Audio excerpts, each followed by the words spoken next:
Hello friends, నా పేరు సరస్వతి అండి. ఈరోజు మా టెర్రస్ మీద ఉన్న గ్రేప్ వైన్ చూపిస్తున్నానండి.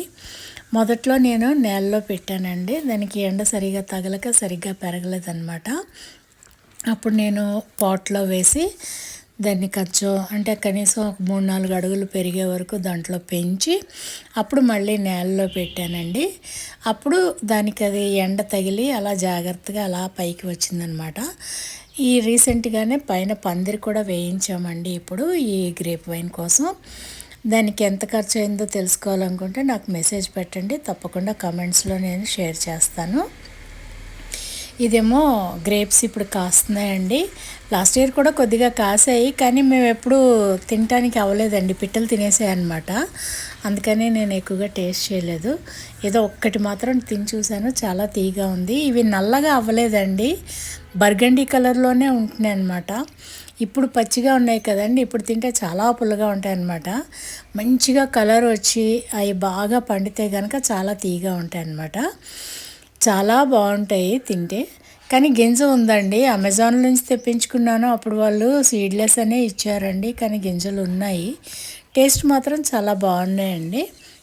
ఎవరికైనా ఈ కొమ్మలు కావాలన్నా కూడా నాకు కమెంట్స్లో చెప్పండి, తప్పకుండా షేర్ చేస్తాను. మనం మీట్ అవుతుందిగా ఎలాగో, అప్పుడు ఈ కటింగ్స్ తెచ్చి. వీటికి పెస్ట్లు కూడా వస్తాయండి, మిడతలు కూడా వస్తాయి.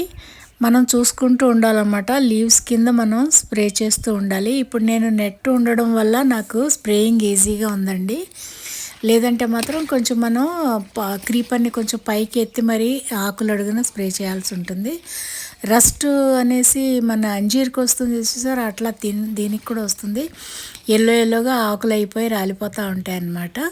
కొంచెం జాగ్రత్తగానే చూసుకోవాలండి. పెస్ట్లు మాత్రం ఎక్కువే వస్తాయి లీవ్స్కి. అవిని క్రాప్ అయిపోయాక ఖచ్చితంగా దీన్ని ప్రూన్ చేసేయాలండి. ప్రూన్ చేస్తేనే మనకి కొత్త కొమ్మలు అవి వచ్చి దాంతోపాటు పువ్వులు కూడా వస్తాయన్నమాట.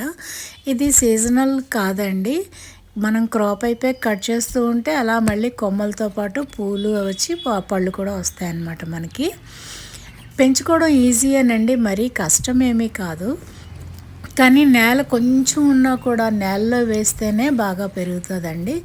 అంటే మనం పాట్స్లో కూడా పెంచవచ్చు, పెంచకూడదని ఏం కాదు. కాకపోతే ఎక్కువగా ఏదో ఒకటి ఇస్తూ ఉండాలన్నమాట. బాగా హెవీ ఫీడర్ అనమాట. అదే మనం కింద నేలలో వేసామనుకోండి, మరీ ఎక్కువ ఇవ్వకపోయినా బాగానే కాస్తుంది. Thank you very much for watching.